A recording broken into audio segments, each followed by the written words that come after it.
सभी बच्चों को नमस्कार। बात कर रहा हूँ सिंगेज अलजेब्रा की, जिसके चैप्टर 5 प्रोग्रेशन एंड सीरीज की बात हो रही है, जिसकी कंसेप्ट एप्लीकेशन एक्सरसाइज 5.3 की हम बात करें। तो देखते हैं उसका नेक्स्ट क्वेश्चन। देखिए 8th क्वेश्चन क्या कह रहा है, क्वेश्चन को ध्यान से देखिएगा। कह रहा है the interior angles of a polygon are in arithmetic progression, the smallest angle is 120 degree and the common difference is 5 degree. Find the number of sides of a polygon. एक पॉलीगॉन है, अब पॉलीगॉन में कितनी भी sides हो सकती है पता नहीं, n साइड्स का पॉलीगॉन है। उसका जो स्मॉलेस्ट एंगल है वो 120 है।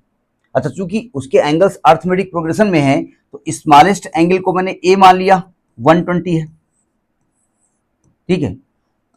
और जो कॉमन डिफरेंस है d इज इक्वल टू वो 5 डिग्री है, मतलब एंगल 5 डिग्री बढ़ रहे हैं। एक 120 है तो अगला 125 होगा, फिर 130 होगा, अभी 135 होगा, ठीक है। तो कहते हैं बताइए उसमें कितनी नंबर ऑफ साइड्स हैं उस पॉलीगॉन में। कम से कम तो 3 होंगी, क्योंकि सबसे स्मॉलेस्ट पॉलीगॉन जो होता है वो ट्रायंगल होता है, ठीक। एक काम मैं करता हूँ, पहले इसके सभी एंगल का सम निकालता हूँ। निकाल लेते हैं सम। SN का फॉर्मूला क्या निकलने वाला है,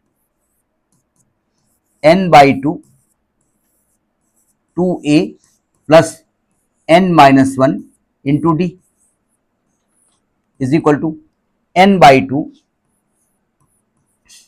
2a, a है 120, तो जो 2a करेंगे तो सिंपली बात है 240 आने वाला है, ठीक है। तो 2 या ऐसे लिखा, ठीक है, 240 हो गया प्लस n-1 इंटू 5। मैंने यहां पर इसका सम रोक दिया।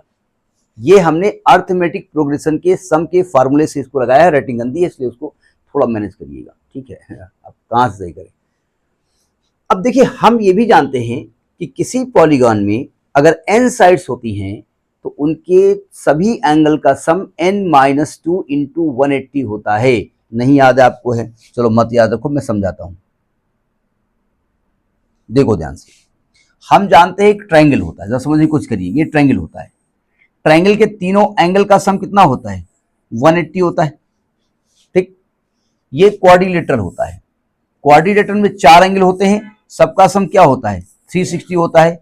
अब यहां से मैं एक फॉर्मूला बनाने जा रहा हूं, सुनो ध्यान से। इसमें 3 साइड्स होती हैं, तो इसको अगर हम 3 - 2 इंटू 180 कर दें तो ये 180 आएगा, ठीक। इसमें 4 साइड होती हैं, अगर इसको 4 - 2 इंटू 180 कर दें तो ये 360 आएगा। तो उसी प्रकार से अगर n साइड्स हैं तो उसको n-2 इंटू 180 कर सकते हैं ना। तो यानी कि इस पॉलीगॉन में चूंकि n साइड हैं तो ये तो सम का फॉर्मूला आपने अर्थमेटिक प्रोग्रेशन का लगा दिया, लेकिन हम चाहें तो n-2 इंटू 180 कर सकते हैं, कर दो, वही हम करने जा रहे हैं। देखो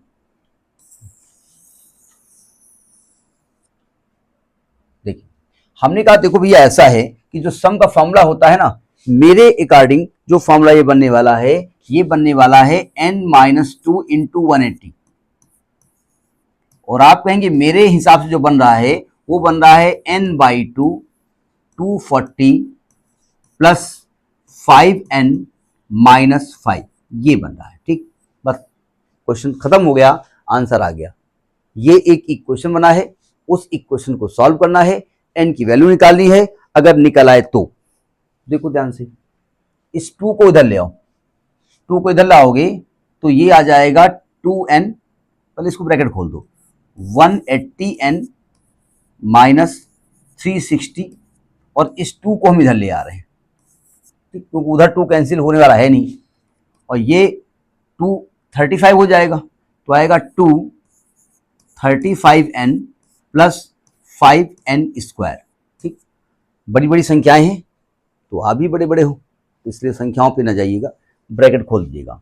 जब ब्रैकेट खुलेगा तो आएगा 360n माइनस ये हो जाएगा आपका 720 इज इक्वल टू ये आएगा 235n प्लस 5n²। एक काम करते हैं, क्योंकि n² का टर्म पॉजिटिव है तो इसको शिफ्ट नहीं करते हैं, इसको ऐसे ही लिखा रहने देते हैं, इसको इधर शिफ्ट करके लाते हैं। तो इक्वेशन क्या बनने वाला है, इक्वेशन बनने वाला है 5n² प्लस 235n ये आएगा माइनस का 360n, ये आएगा प्लस का 720 बराबर 0।